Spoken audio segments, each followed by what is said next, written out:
One day, a girl dreams of continuing to live even after her death. Kakeru wakes up and finds himself in the middle of a party. He tells his friend Ushio that he just had a weird dream. Ushio tells him to stay present and enjoy the party. However, Kakeru isn't really in the mood since he was only dragged there by Ushio. He complains that his sleepy mood is Ushio's fault because of all the noise he made while arranging their room.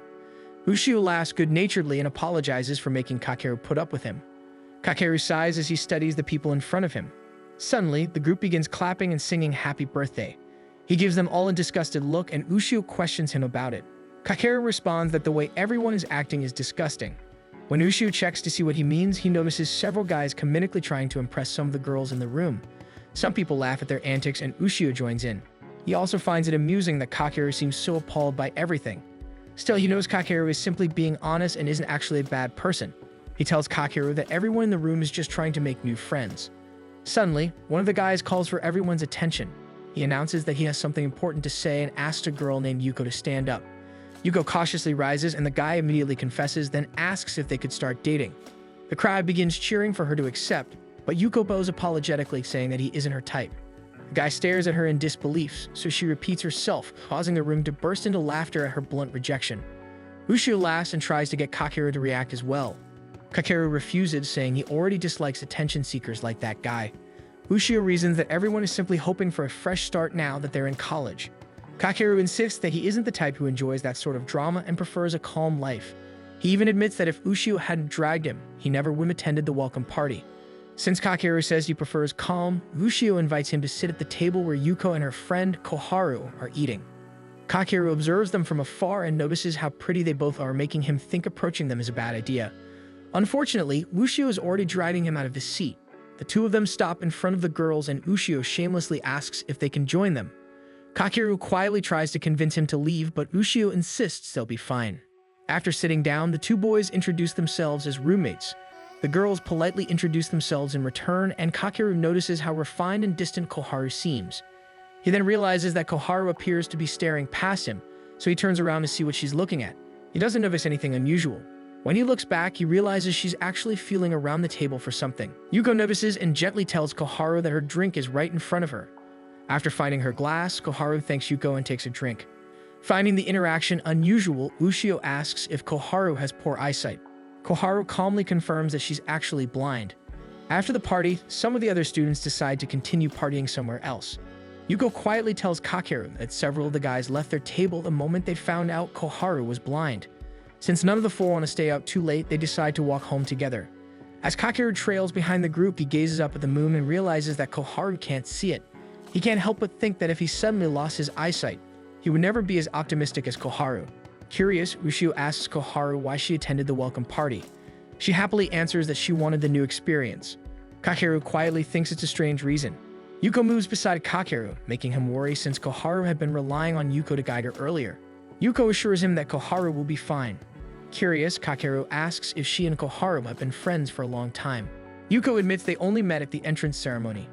She then tells Kakeru about the university's student guide program, where volunteers assist students with disabilities, and mentions that she is participating in the program. She also explains that Koharu specifically asked for her assistance today because she wanted to experience a college mixer. Hearing all of this, Kakeru can't help but think that Koharu is amazing. As they continue walking, Yuko asks whether Kakeru has introduction to computer science on Monday mornings. He admits that he does and openly says he dislikes the class. Ushio points out that Koharu feels the same way. Yuko then asks if Kakeru would be interested in becoming a student guide. She explains that she'd like him to help Koharu, even if it's only during that one class. Before Kakeru can answer, they hear a loud clatter ahead of them. They see that Koharu accidentally bumped into a parked bicycle. Koharu immediately apologizes, but Yuko tells her that accidents like this happen because people leave their bicycles in the middle of the walkway. Yuko returns to her earlier question and asks again whether Kakeru is interested in becoming a student guide. Unable to give her an answer, Kakeru promises to think it over.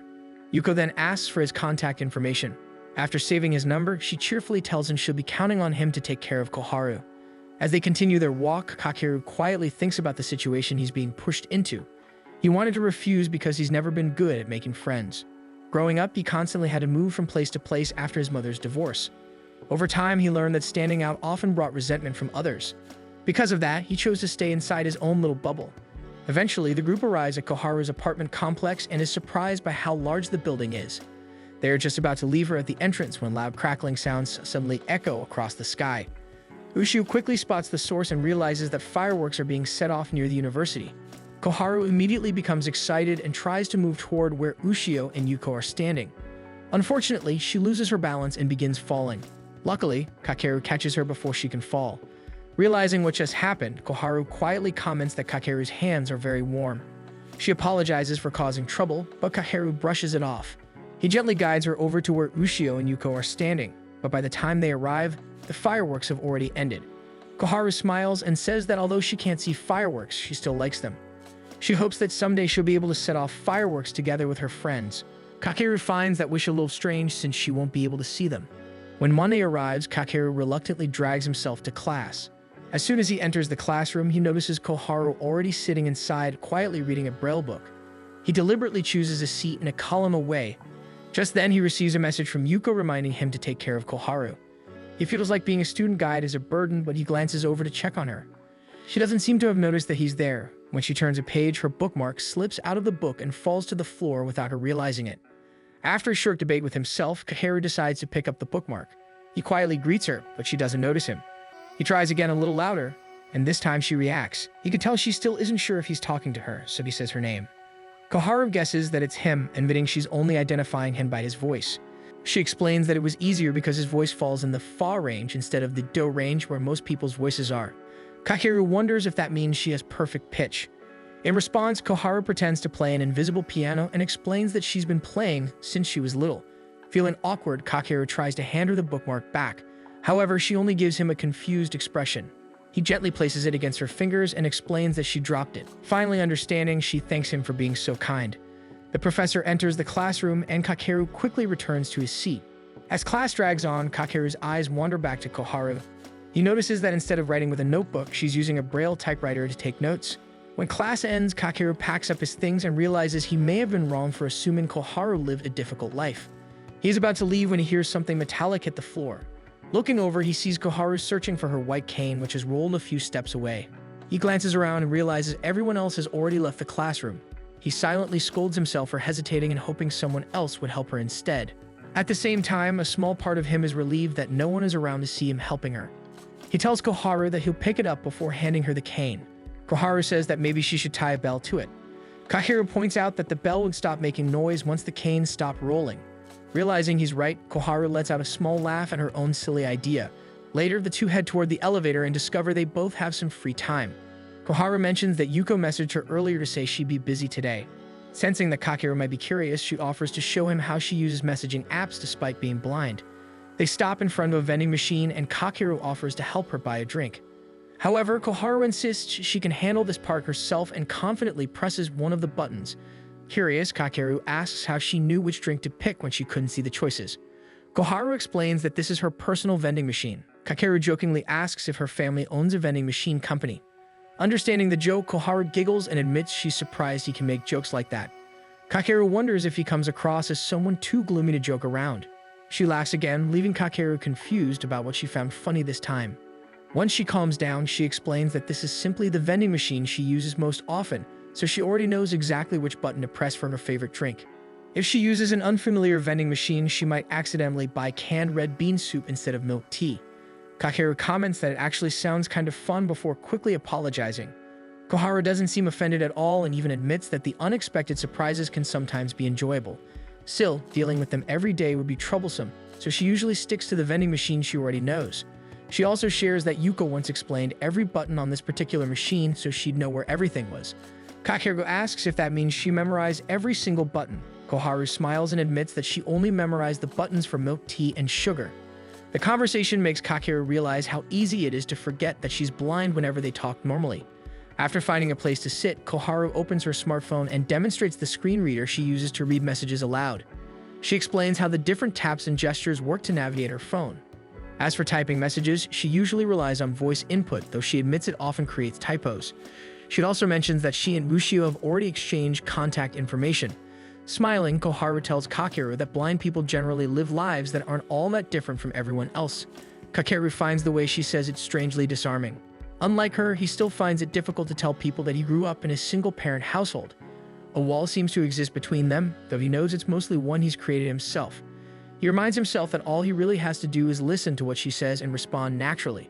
His thoughts are interrupted when Koharu asks for his contact information. She holds out the QR code on her phone so he can add her. After saving her contact, Kakeru notices that her profile picture features an unfamiliar flower. Somewhere deep in his mind, the same flower quietly begins to surface. One day after their morning class, Koharu accidentally drops her white cane. With little choice, Kakeru picks it up and hands it back to her. Recognizing his voice immediately, Koharu invites him to spend the break with her. The two settle into her usual spot where she relaxes with her favorite drink. Kakeru briefly considers putting his guard down too, but then straightens when they hear Yuko approaching. Even without seeing her, Koharu instantly identifies her and tells Kakeru that Yuko has a distinctly cute voice. That makes Kakeru wonder if Koharu's hearing is sharper than everyone else. He wants to ask but worries that bringing it up might sound insensitive. Yuko joins them after explaining that her next class has been cancelled. Koharu mentions that they had been talking about Yuko's voice. Without any hesitation, Yuko asks whether Koharu's hearing is sharper because she is blind. Kakeru is surprised that Yuko can ask something like that so naturally. Koharu credits her piano training with being able to recognize sounds so well. That answer gives Yuko an idea, and she asks if Koharu can do her a favor. Since the girls have started chatting, Kakeru quietly thinks about returning to his dorm, but Yuko suddenly asks if he can take the two of them to the memorial hall. Kakeru wonders why it has to be him.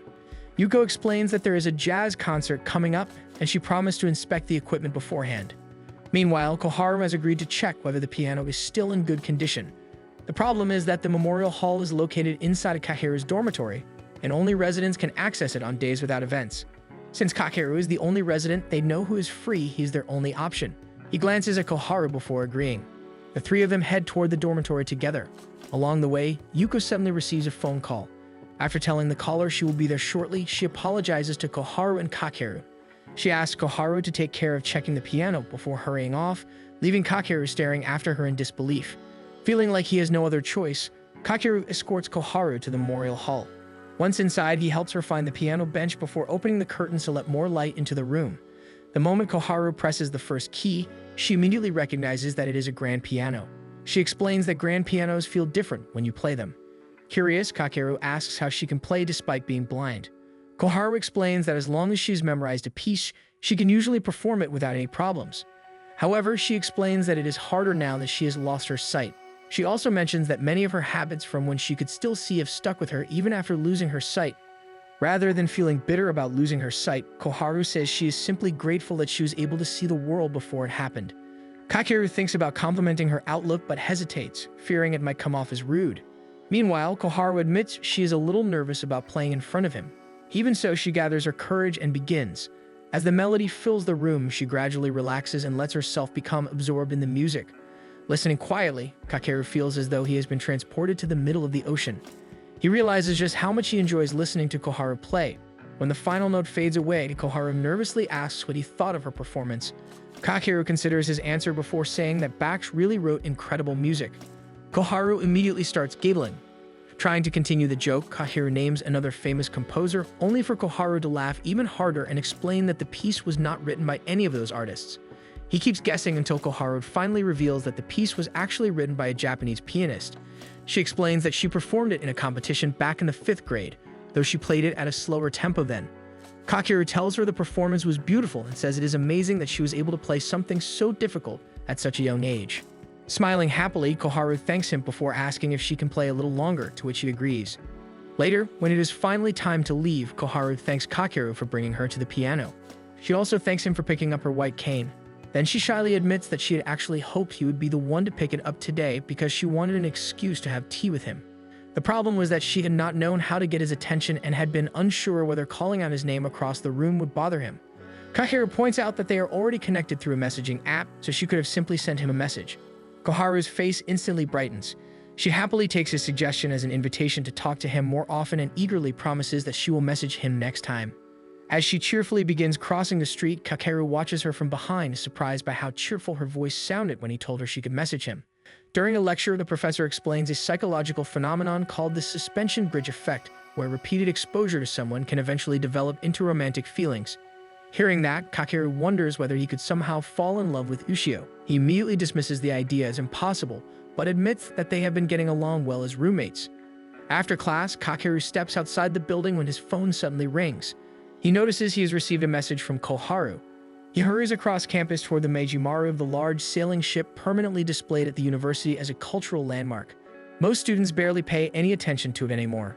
When Kakeru first enrolled, he was amazed by the ship. Eventually, though, he grew so used to seeing it that he stopped noticing it altogether. When he spots Koharu already waiting, he calls out to her.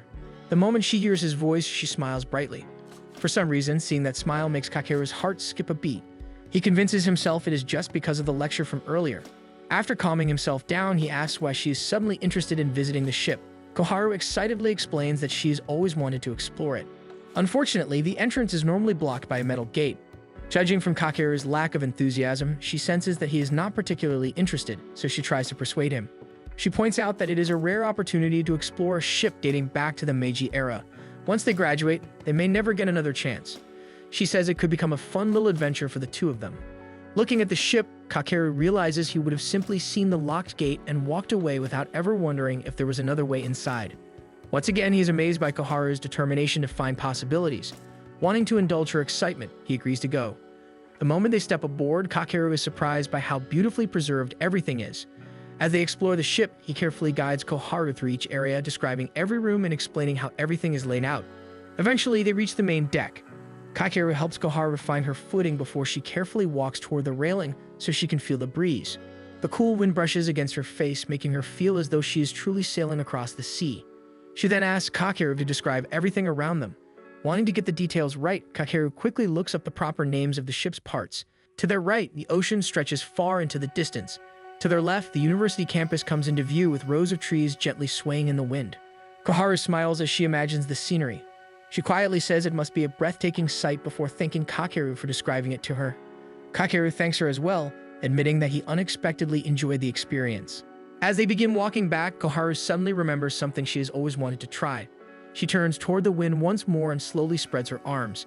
Curious, Kakeru asks what she is doing. With a peaceful smile, Koharu simply answers that she is feeling the wind. She then asks Kakeru if he has ever seen Titanic. When he says that he has, Koharu happily tells him that she watched it too, back when she still had her sight. She then asks if he would like to recreate the famous Titanic scene with her.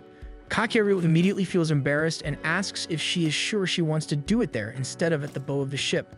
Koharu explains that someone had already warned them not to lean over the edge. Besides, feeling the wind is enough for her. She can simply imagine the rest. Her explanation does little to ease Kakeru's embarrassment, so he jokes that he should play Rose while Koharu plays Jack instead. Playing along, Koharu laughs and says she can even sing the movie's theme song. Kakeru begins to panic a little because it sounds as though she is genuinely determined to reenact the scene. He quickly jokes that they should not do it, or else the ship might sink. That makes Koharu giggle as she points out that the ship is parked on land. Her giggle soon turns into uncontrollable laughter, causing her to stumble backward. Kakeru immediately reaches out to catch her, but the two end up collapsing into an awkward position on the deck. Once they both recover, Koharu apologizes for the strange sound she made. She jokingly adds that if she had not fallen over, they probably could have recreated the Titanic scene just fine. Kakeru feels his heart race once again. However, he quickly convinces himself that it is only the suspension bridge effect they learned about in class. Later that evening, Kakeru dreams about reenacting the Titanic scene. Only instead of Koharu, Ushio is standing in front of him as Rose. He bolts awake in shock and wonders if this is somehow the suspension bridge effect as well. Looking out the window, he notices that it is raining. Despite the gloomy weather, he decides to go out for a walk. Up ahead, he spots Koharu walking in the opposite direction. He watches as she successfully steps aside to avoid a passing bicycle after hearing an approach.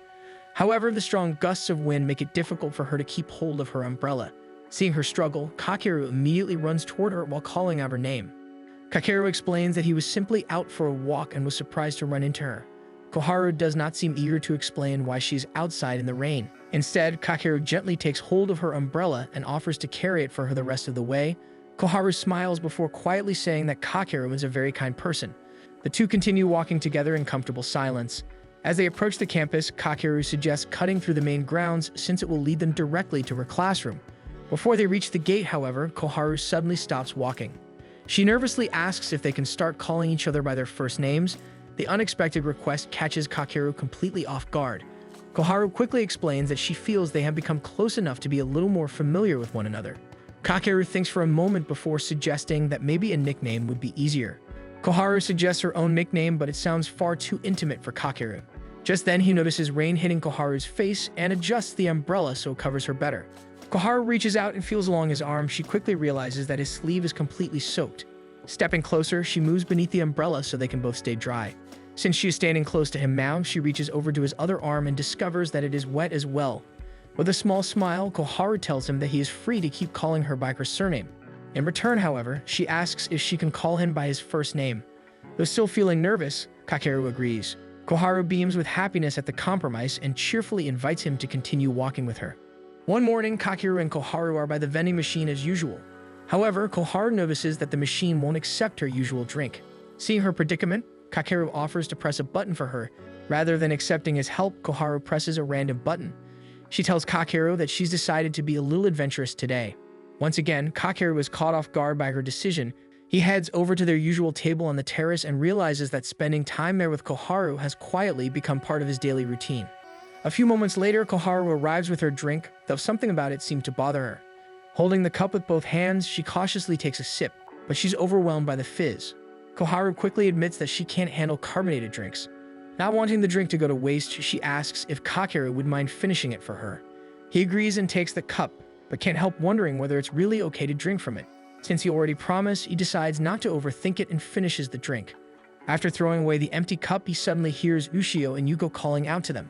Once they join Koharu at the table, Ushio explains that he happened to run into Yuko after class and thought it would be nice if the four of them hung out. Koharu happily agrees and takes the opportunity to suggest trying karaoke. Yuko smiles, remembering that Koharu had once mentioned wanting to experience it someday.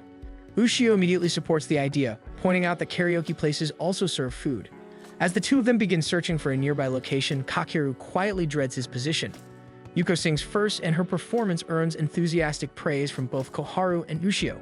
Koharu asks Kakeru what he thought of Yuko's singing. He agrees that she was good, though his attention is mostly focused on how close he and Koharu are sitting. Next, Ushio grabs the microphone. Kakeru is genuinely surprised to discover that Ushio can sing as well. Afterward, Koharu asks if Kakeru will sing next. He awkwardly says he'll go later and encourages Koharu to sing first. Only then does he realize that Koharu cannot pick a song. Yuko notices the problem, so she gently taps Koharu's leg and tells her that she'll handle entering the song. Koharu quietly whispers her choice. She happily explains that it's one of her favorites because it's about fireworks. The moment Koharu begins singing, the entire room falls silent. Everyone is completely captivated by her beautiful voice. When the song ends, the room erupts into applause. With a cheerful smile, Koharu offers the microphone to Kakeru. Kakeru is painfully aware that he's a terrible singer and worries he'll ruin the atmosphere.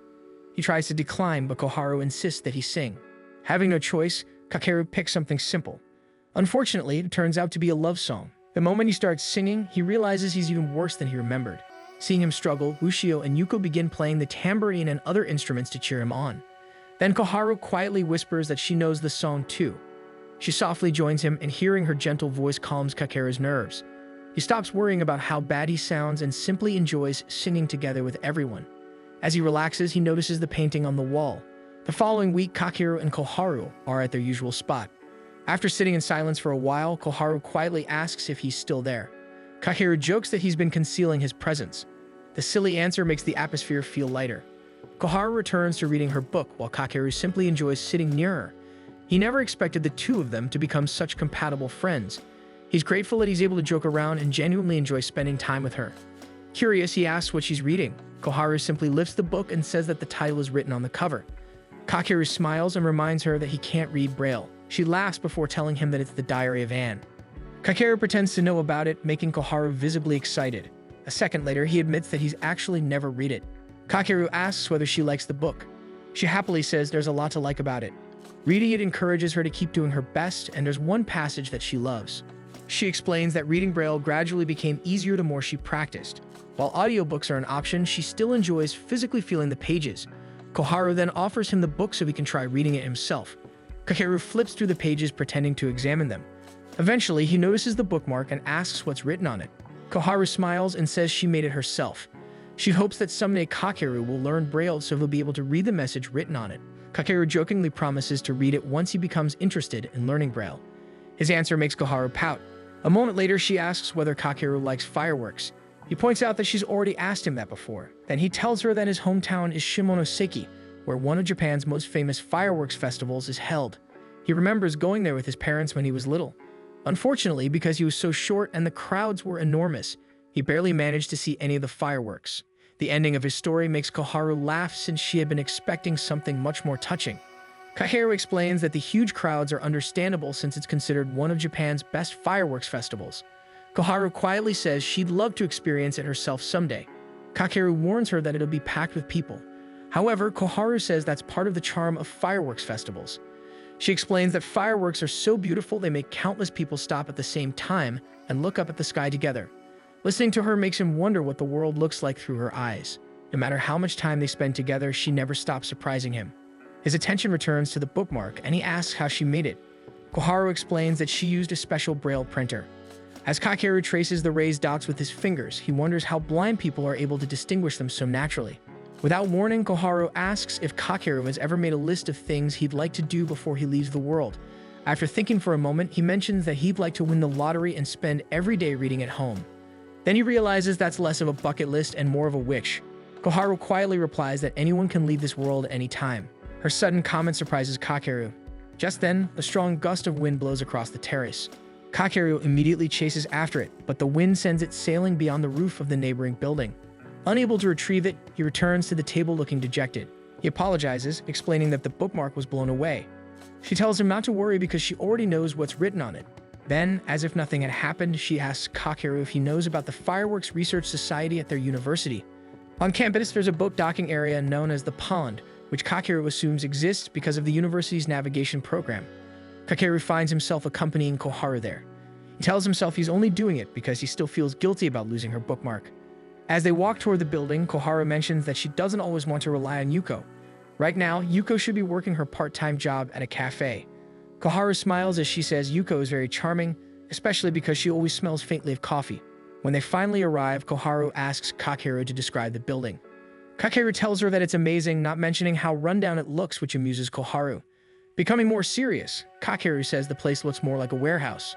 Across the front, the words Fireworks Research Society have been spray-painted in large letters.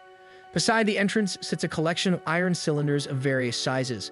Looking around, Kakeru admits that the place feels a little sketchy and asks if Koharu still wants him to knock. She confidently tells him to do it. He tells Koharu that it doesn't seem like anyone is inside. Just as they're about to leave, Yuichi, the president of the Fireworks Research Society, approaches them. They learn that he's also the club's only member. Curious, Yuichi asks why they're visiting the club room and if Koharu happens to be blind. When she confirms it, he smiles to himself. He says this is the first time he's ever met someone who's blind and still enjoys fireworks, but realizes that listening to fireworks can be fun. Koharu then asks whether the club is allowed to set off fireworks around the campus. She explains that she heard fireworks near the university not long ago and has been wondering where they came from. Koharu then says that she'd like to set off fireworks herself someday. Her request catches Yuichi by surprise. Fireworks are dangerous and there are many risks involved. He raises his arm to show her what he means, but only Kakeru can see his burn marks. Kakeru understands exactly what Yuichi is trying to convey, but Koharu can't actually see what he's showing her. After a moment of silence, Yuichi gives up trying to explain and quietly heads inside the warehouse. His sudden departure only leaves Koharu confused. On the walk home, Koharu asks whether something happened that she couldn't perceive. She says the atmosphere suddenly became strange. Kakeru honestly explains that Yuichi had shown them the burned scars covering his arms. Koharu admits she's a little sad that Yuichi suddenly stopped explaining things instead of finding another way to tell her. Kakeru reflects that most people gather information through sight. Yuichi probably became frustrated because Koharu couldn't understand something that seemed obvious to everyone else. Quietly, Koharu mumbles that she still wants to set off fireworks someday. Turning toward Kakeru with an excited smile, she suggests that the two of them set off fireworks together. Kakeru immediately refuses. Undeterred, Koharu insists. She even tells him that she heard about a specialty fireworks shop in Asakusabashi. Then, with a mischievous smile, she reminds him that he still owes her for losing her bookmark. Kakeru immediately realizes she's using it against him, so he asks when they're going. Seeing him surrender makes Koharu smile triumphantly. Later that evening, Kakeru paces around his room. Since they agreed to visit the fireworks shop tomorrow, he starts wondering what he should wear. Just then, his phone begins ringing. Seeing Koharu's name on the screen, he pauses. He briefly wonders if something happened. Curious, he answers the call. For several awkward seconds, Koharu doesn't say anything. She explains that she forgot to tell him what time and where they should meet tomorrow. She admits she froze earlier because she suddenly became nervous. Kakeru finds that surprising since they see each other and talk almost every day. Koharu quietly explains that talking over the phone somehow feels different. As Kakeru imagines Koharu blushing on the other end of the line, he suddenly becomes flustered too. Trying to ease the awkwardness, he jokes that he's feeling shy as well and suggests they simply decide on a time and place. He offers to pick her up at her apartment instead. Koharu immediately protests, saying that doing that would ruin the atmosphere of their date.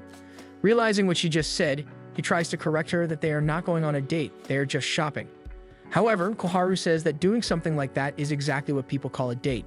Too embarrassed to continue the conversation, Koharu hurriedly tells him the meeting time and location before ending the call.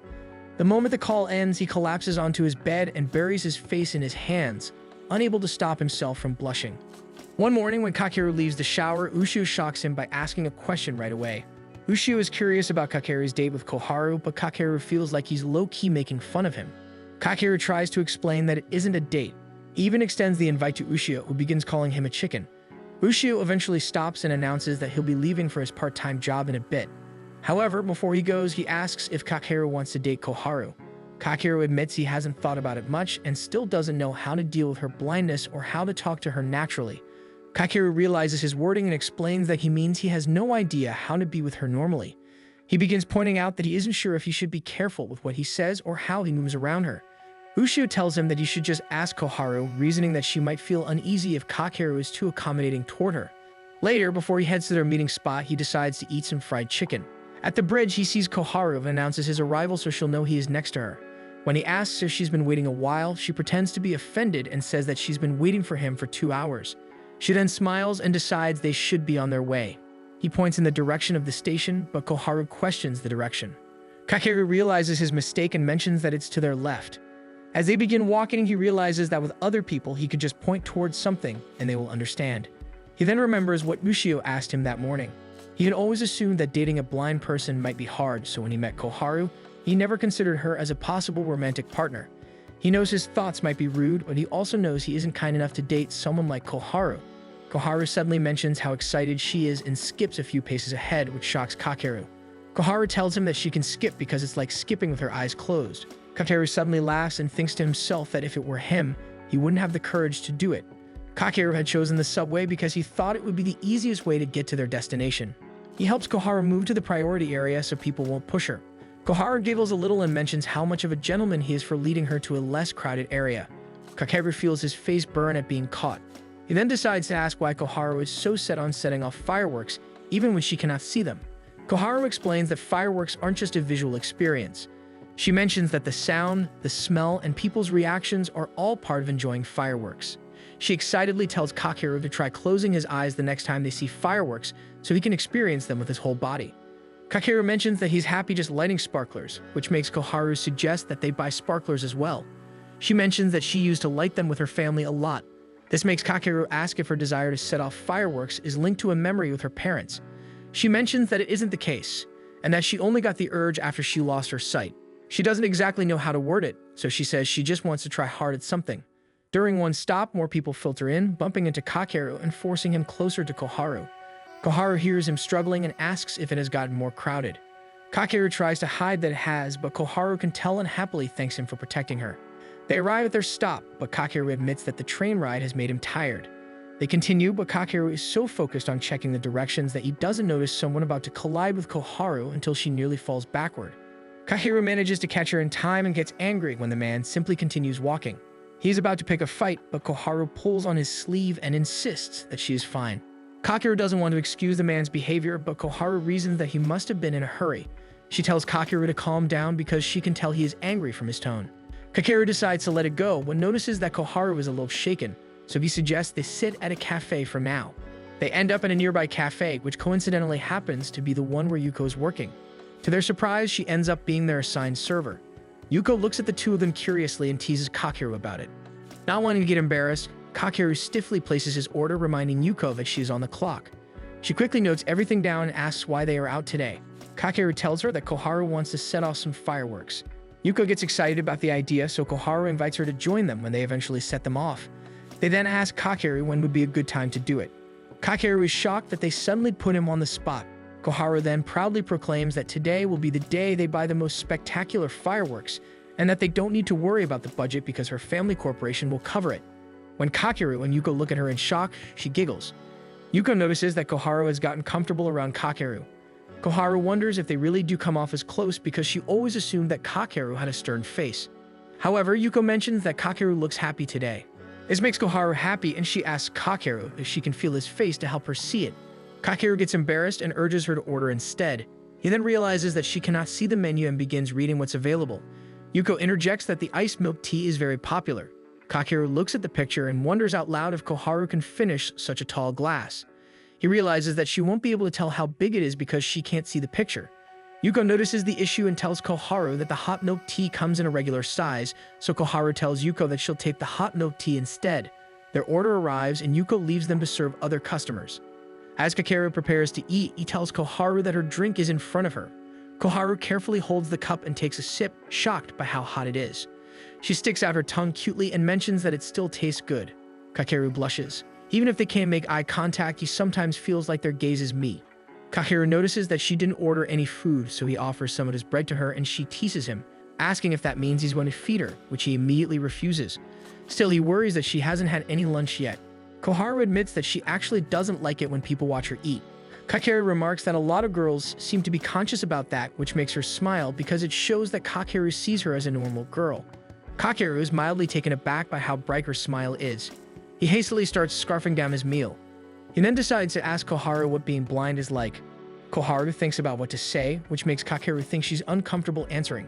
However, she tells him that for her, it looks more like a white, transparent fog covering her eyes. Kakeru lets out a curious sound, and for some reason that warms her heart. Later, they begin walking toward the fireworks shop again. Kakeru finally sees the shop and they make their way inside. Kakeru tells her that the shop is filled with different kinds of fireworks. He begins by describing the different aerial fireworks first, and Koharu gets excited the more he describes them. She tells him to get the biggest one. He then tells her there's also a special firecracker that makes a whistling sound when launched. She tells him to get that one as well, and asks if there are any handheld fireworks. He mentions that there are a few, along with different types of sparklers. Koharu tells him to get a little of each type, and they both joke about how big of a budget they have. By the end, they have a huge plastic bag full of fireworks that Kakeru offers to bring back to his dorm so they can set them off near campus. This gets Koharu excited, and she asks what day they can use them. Kakeru mentions that they first need to know if they need permission, so they decide that they'll ask Yuko about it when they get the chance. Seeing that she is brimming with excitement, Kakeru asks where she would like to go next. Koharu is shocked that he still wants to continue their date. She suggests heading back because she doesn't want to burden him. Kakeru decides to agree because he realizes they might get stopped by the police for carrying around dangerous items. Koharu jokes and asks if that makes her an accomplice. Kakeru jokes back that she's actually the mastermind. She begins laughing, and Kakeru realizes that he enjoys making Koharu laugh. Koharu suggests they take the water bus back. This surprises Kakeru because he has never heard of one in Tokyo. Koharu mentions where the water bus is located and how it connects the different cities that make up Tokyo. She mentions taking it before and how it can take them directly back to their town. He quickly searches up the route and finds that the pier is close by, and that it can even take them near the university. Koharu gives him a bright smile and thanks him for looking up the route for them, though Kakeru tries to pass off what he did as something normal. When they arrive at the pier, Koharu asks him to describe it to her. He tells her that there's a building with a ticket counter, while the water bus is docked behind the pier. From what he can tell, the boat has 2 floors, an enclosed cabin, and an open deck. After purchasing the tickets, he leads her onto the boat and into the cabin where most are riding. However, he lets her decide if she wants to stay inside or head to the deck. Koharu immediately answers that she wants to ride on the deck, so they make their way to the stairs. Kakeru notices that the stairs are very narrow, and with how unsteady the boat is, Koharu might get into an accident. He reaches out his hand and tells Koharu to give him hers. Grasping it firmly, he begins leading her up the stairs. While she's being guided up, she can't help but smile to herself. She remarks that his hands are very warm. Once on the deck, Koharu can feel how the boat is rocking. Kakeru tells her that there's a railing in front of her and that she should use it to steady herself. Once she is steady, she mentions how much fun she is having and even tells him that she never thought she would get to ride a boat with him. He's about to mention that he wouldn't mind going with her again, but stops himself. He wonders if it's because it's Koharu that he finds himself wanting to be near her. He then takes in the view of the ocean and the city before him. Koharu quietly asks if he's captivated by the scenery. Kakeru realizes he's been quiet for a while and admits that he was. Koharu tells him that even though she can no longer see, she's happy just being there, and believes she probably saw the same sight before. When she recalls that it was a cloudy day the last time she took the boat, Kakeru tells her that today is a clear day and that the blue sky reflects beautifully on the water. She smiles and tells him that he is kind for describing it to her. She laughs at one of his jokes about his kindness, and then they hear an announcement that the boat is about to depart. Kakeru reminds her to hold onto the railing tightly, which she had forgotten to do. As the boat sails off, both of them enjoy the wind blowing against their faces, finding it comforting and refreshing. Kakeru finds his eyes drifting to her, and she turns to face him and thank him for the date. After their date, Koharu returns home and switches on the light out of habit. She changes into her home clothes and feels very happy about today. She hears her mother call her for dinner, so she heads out of her room without forgetting to turn off the light, even if she can't see it. Once she's in the dining room, her mother, Haruka, offers to serve her food. Koharu sits with her mother, who points out where everything is placed so Koharu can feed herself. However, while eating, she gets a little food on the corner of her mouth, which her mother has to wipe away. The truth is, even though she wants to eat with others, she gets self-conscious about making a mess, which is why she didn't try eating in front of Kakeru. Haruka muses that it looks like Koharu enjoyed her date, and even says she knew she went on one because Koharu put more effort into getting ready today. Koharu thinks about it and realizes that Haruka is right. She really did prepare herself a little more today, especially with her outfit and makeup, because she wanted to show Kakeru a better version of herself. The thought of him liking how she looked makes her giddy, so she decides to be honest and tell Haruka that she really did enjoy the date. After dinner, she heads back to her room, turning on the light again even though it makes no difference to her. She thinks about how her blindness affected the way people treated her, and because of that, she actually doesn't have many friends. She's thankful that Kakeru is making an effort to understand her. She also notices that he always uses a gentle tone when he speaks to her. She recalls how careful he was when asking about her blindness earlier. It was the first time someone had asked her about it, so she took her time explaining it in a way he could understand. He reacted by making a small sound of wonder, which Koharu found cute. She also knew that he might have made that sound out of consideration for her, which is one of the reasons she likes him. As she replays the day in her head, she muses that many people think being blind is difficult because they don't know many people like her. For her, she doesn't mind it as much and feels pretty ordinary. She remembers how devastated she was when she learned that she would one day lose her sight completely. But she learned how to live with her disability and managed to do everything she used to, albeit a little differently. She can also do the things a normal girl of her age can do because the world is adjusted to make things easier for people with disabilities. She's aware there are things she can't do, but she feels confident that she will overcome them. She learned to ask others for help, and that led her to make friends. At the same time, it strengthened her desire to become more independent, so they wouldn't have to worry about her. During their boat ride, she remembers how Kakeru painted a clear picture of the scenery, using only his words, allowing her to enjoy the view through her imagination. She liked how considerate he always was and the way he treated her. She grew to love the warmth of his hands and the gentleness of his voice, which eventually led her to truly fall for him. She remembers how he had feigned being shocked during the boat ride because they were approaching a bridge. He told her the bridge looked too low and that they would hit their heads, so they would have to duck. Trusting him completely, Koharu ducked down and waited for his signal to sit back up again, only for Kakeru to admit that the bridge had never been low enough to hit them in the first place. Instead of getting mad, she burst into laughter at how ridiculous she must have looked. She'd also felt a sudden urge to see his face. She knows that even if she still had her sight, she would definitely fall for him all over again. She knows she loves him, but she's afraid of saying it because she isn't sure if Kakeru would even want a girlfriend with a disability. She knows Kakeru isn't the type to judge her, but the thought still makes her uneasy. At one point during the ride, Koharu could tell they were nearing their destination because she could smell the salty air of Tokyo Bay near their university. Kakeru mentioned that the university wasn't in sight yet, but thought Koharu might be right. The boat unexpectedly made a sharp movement, causing her to lose her balance, but Kakeru managed to catch her. After reassuring him that she was fine, she decided to tell him how happy she was that day. Finishing her thoughts about the trip, she wonders if she would have been brave enough to confess if she still had her sight. She thinks she would still be scared and feels that confessing is simply a terrifying thing to do. She smiles, realizing that falling in love is something she can experience even while being blind. However, worry begins to creep in when she considers Kakeru's feelings. She has no confirmation on how he feels about her because he also doesn't message her first or anything. She begins fearing being rejected again and finds it strange to feel happy and in pain at the same time. She feels overwhelmed that it actually causes her to cry to sleep. One morning, some students, including Kakeru and Ushio, are rowing by the river, which is a requirement for all boarding students. Koharu and Yuko are also there, but they sit at the back since they don't live in the school dormitories. Kakeru thinks about how the training is conducted. Boarding students have to wake up before sunrise and head to the pier, where they are required to row and chant until the sun comes up for their training. They do this in preparation for a festival hosted by the school. One of the attractions is a rowing experience where guests ride in the back while the boarding students row them all the way to the bridge and back. Since it is already the festival, Koharu and Yuko decided to try the attraction because Koharu is curious about the experience. She and Yuko cheer Kakeru on, which embarrasses him a little since everyone else can hear them. When a splash of water hits Koharu's face, he worries about her, but Koharu insists that she's having a lot of fun and continues to cheer him on. More water splashes onto her and she begins giggling. Koharu seems to be having so much fun that Kakeru can't take his eyes off her. Ushio then comments that the sea is a man's romance.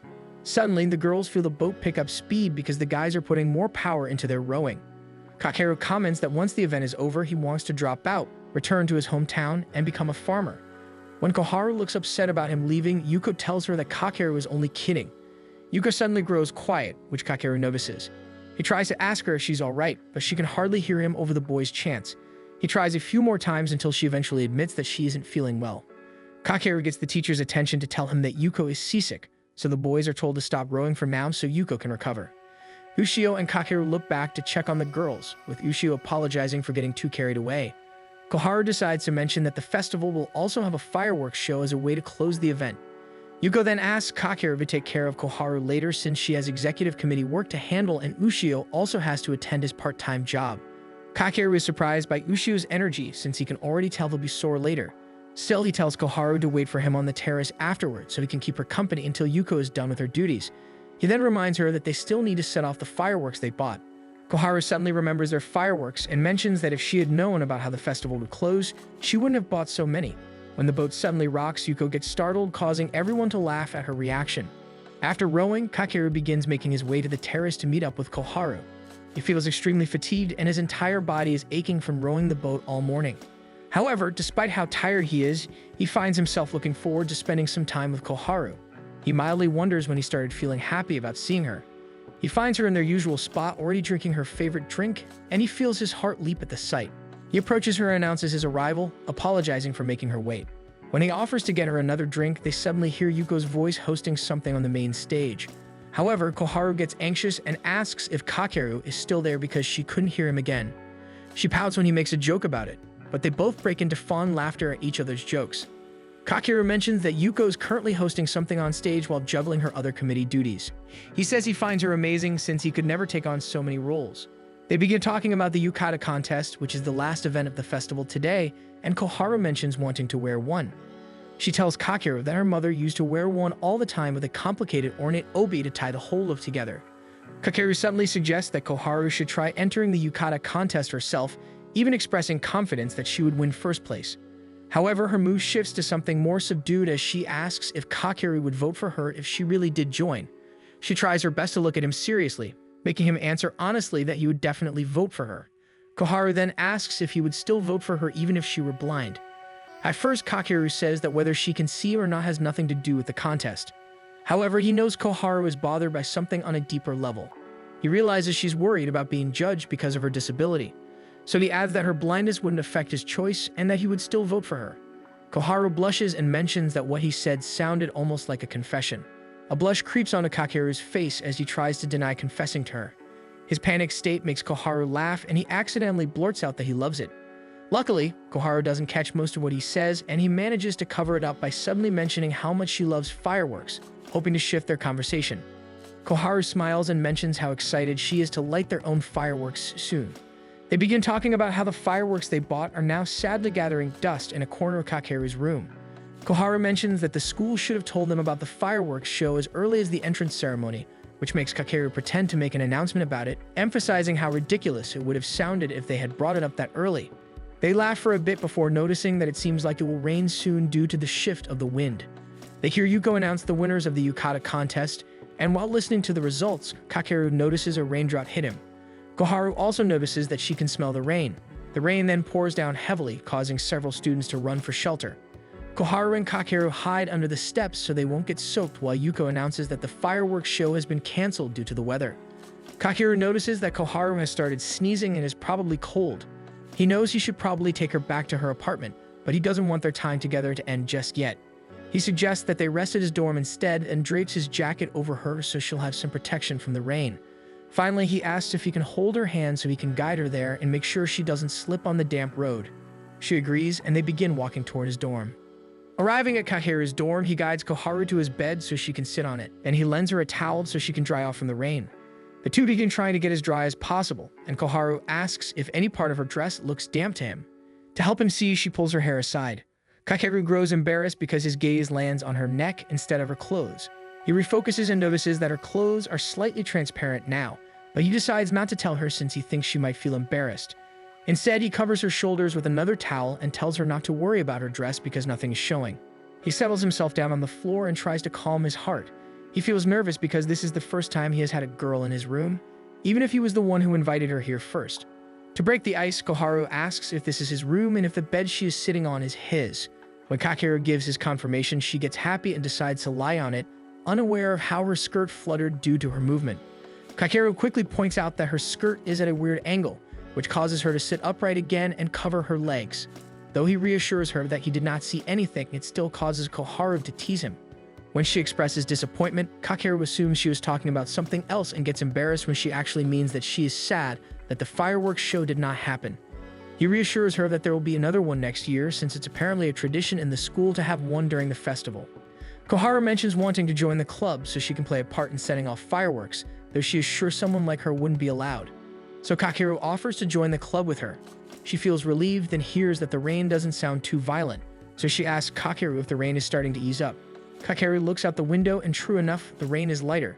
He deems it safe to travel in, so he offers to walk her home right now. During their walk to Koharu's apartment, the scent of the rain and Koharu slightly overwhelms Kakeru, so he starts reciting the Nembutsu to keep his mind occupied. But when it gets too short, he switches to reciting pi, but can only get up to 8 digits after the decimal. He then realizes he has a topic to talk about and asks Koharu what she plans to do with the fireworks.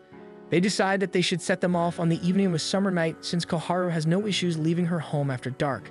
He even points out that both of them even met at an evening mixer. They even decide to invite Yuko and Ushio to join the fun. They then fall into a comfortable but silent stroll. However, after some time, Koharu decides to ask if Kakeru happens to have a girlfriend. When she learns that he doesn't have one yet, she feels immensely relieved, which makes Kakeru question why she wants to know. Koharu starts to blush and feels nervous, but she tries to hide the fact that she's interested in him by saying she is worried that if he did have a girlfriend, she would feel bad because his girlfriend might get the wrong idea about them because of how close they are, especially since she's always holding on to him. Koharu feels a little disappointed because he assumes Koharu is admitting that she might have liked him. When he mentions it was a joke in bad taste, she squeezes his arm a little harder because of how embarrassed she has gotten. After some time, they finally arrive at her apartment complex, but Koharu suddenly asks Kakeru if he knows how blind people can see people's faces. She mentions that normally they touch the person's face so they can memorize their features. Kakeru thinks she just wants to try imagining how he looks, so he allows her to get a feel of his face when she asks. When Koharu cups his face in her palms, she asks him to crouch down a bit more since he is too tall, but to his surprise, the moment he does, Koharu manages to find his lips and plant a kiss there. She decides to linger a bit before finally breaking apart. Koharu asks if Kakeru still thinks she is joking around. She then moves to the apartment's entrance and bids him good night. Kakeru is still stunned and can only let out his own farewell, but he is distracted by the sweet fragrance of Koharu's lip balm that is now on his own lips. The next day, he tries to process his first kiss by heading out for dinner with Ushio, intending to vent out his concerns over good food. Ushio brings him to a manjayaki place, which surprises him since he thought Ushio was from Kansai, and most people hailing from there don't really like manjayaki. However, Ushio says that he's only half Kansai because his mother is from Kanto. The explanation becomes so long-winded because Ushio insists that the area his mother is from is definitely part of the Kanto region. Kakeru has to remind him that he needs to cook. When it's almost done, Kakeru is actually impressed by how much of an expert Ushio is at cooking manjayaki.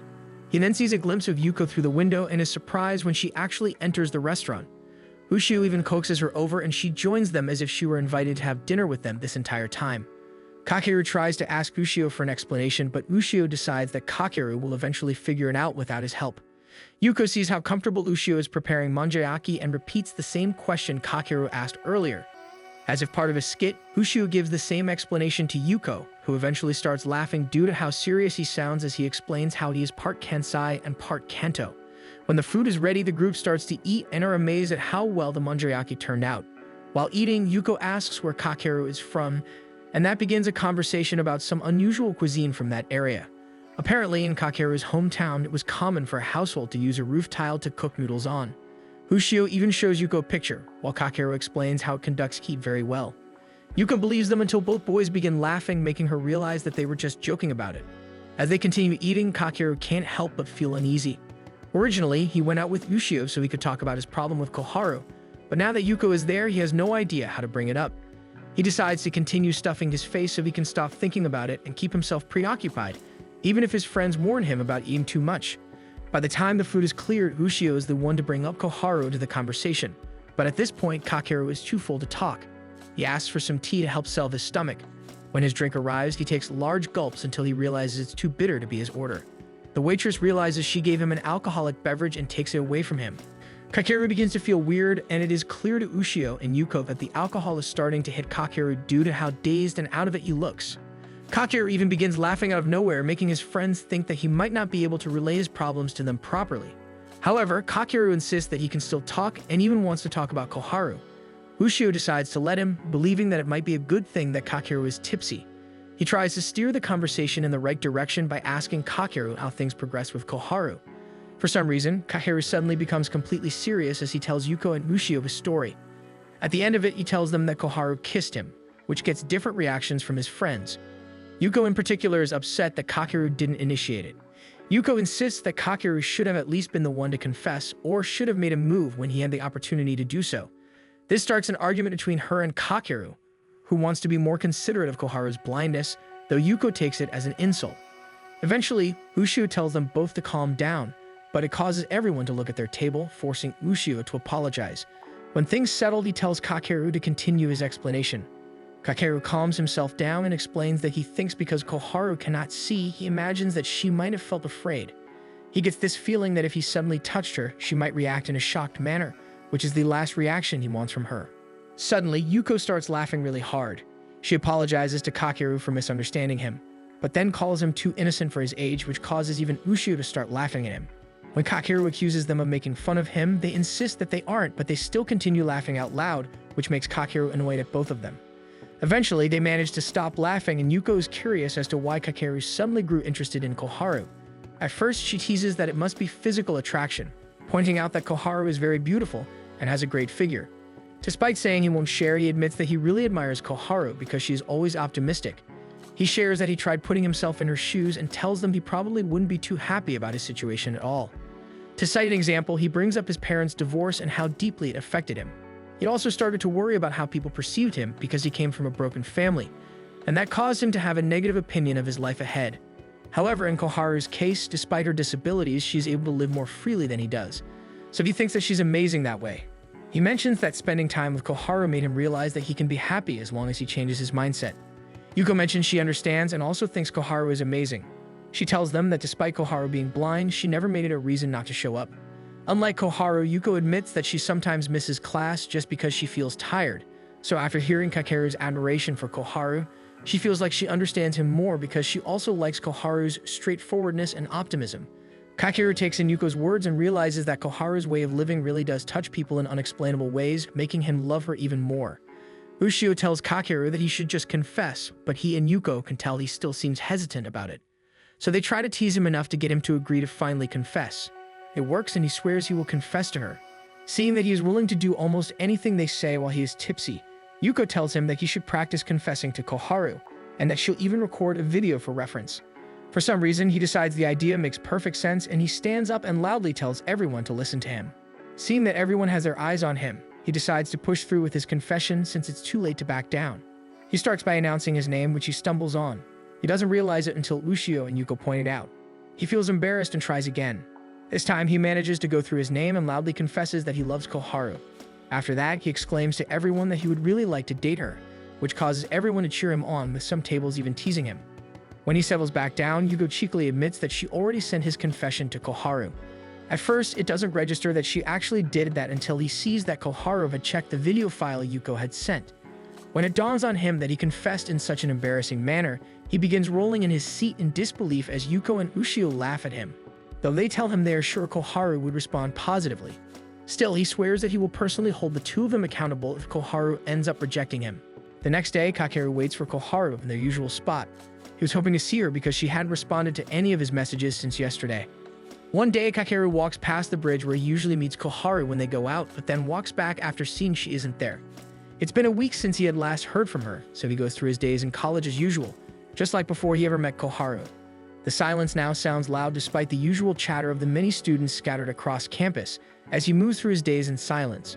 When he sits in his Monday morning class, the same one he has with Koharu, he worries about what may have happened to her since she isn't in the classroom. Since Yuko had sent his confession video, no one in their circle had heard any news from Koharu or seen her around the school, so they had started a group chat and were constantly updating each other if they heard anything from her or saw her. They've been trying collectively to reach her, but no one has been able to get through to her.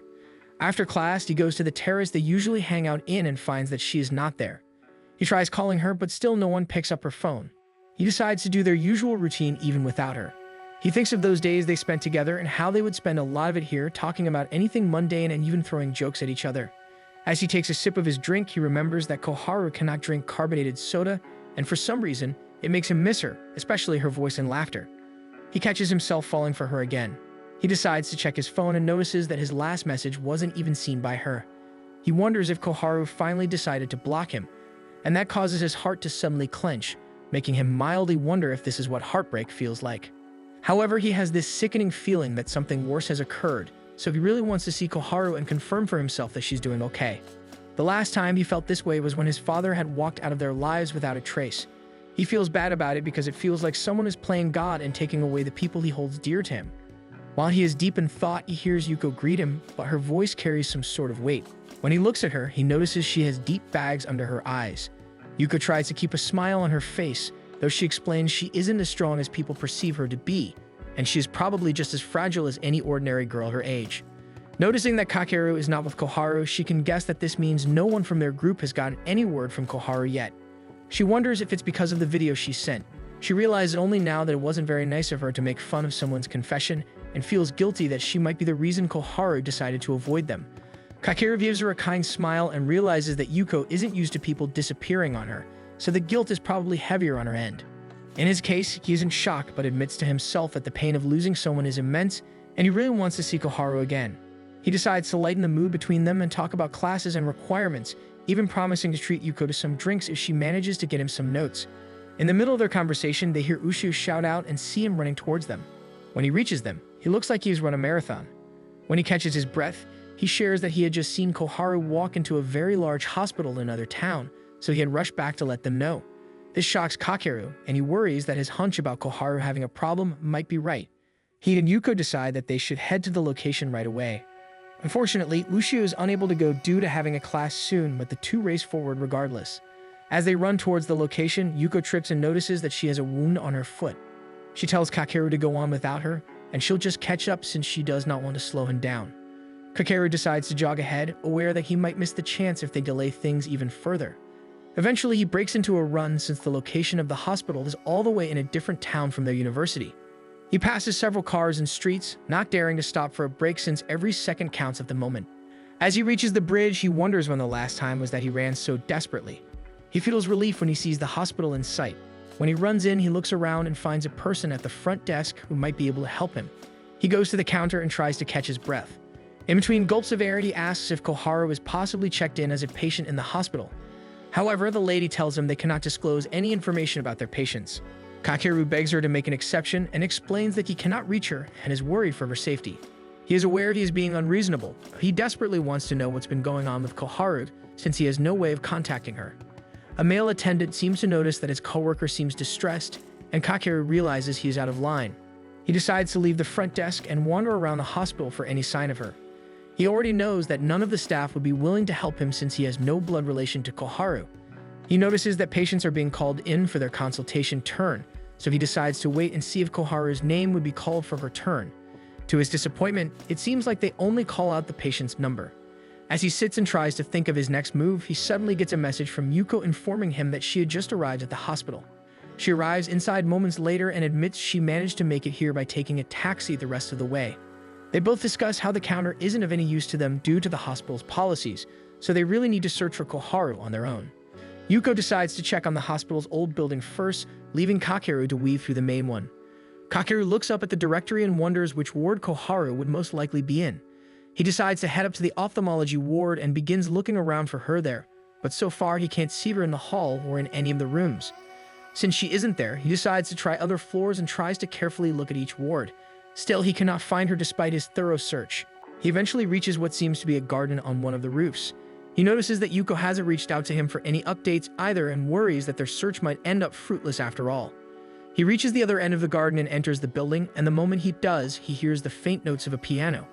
He decides to follow the music and hears children singing along as well the further in he gets. When he peeks into a room, he sees Koharu playing the piano surrounded by several children. The sight puzzles him, as he sees several parents waiting outside the room as well. However, he decides not to worry about it now. All that matters is that she's here and she seems to be doing well. Tears even begin streaming down his face due to his relief that she had disappeared. As she continues to entertain the children, Kakeru quickly messages Yuko that he found Koharu and that she is in the pediatric playroom playing the piano for little kids. It doesn't take long for Yuko to get there, and she too begins crying at the scene playing in front of her.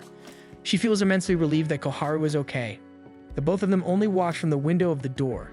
Instead of interrupting her, they decide to wait outside until she's done entertaining the kids. After a while, Kakeru notices that the kids are already leaving the room, so he and Yuko decide to position themselves close to the door so they can talk to her.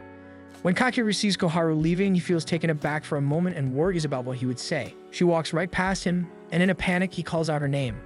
Koharu stops, and Kakeru takes this as a sign that she at least recognizes his voice, but something feels off about her body movements. So he tries to mention who he is and even goes through their usual jokes in the hopes that she'll play along. However, there isn't a hint of warmth in Koharu's movements, and she doesn't smile or play along like she usually does when she talks to him.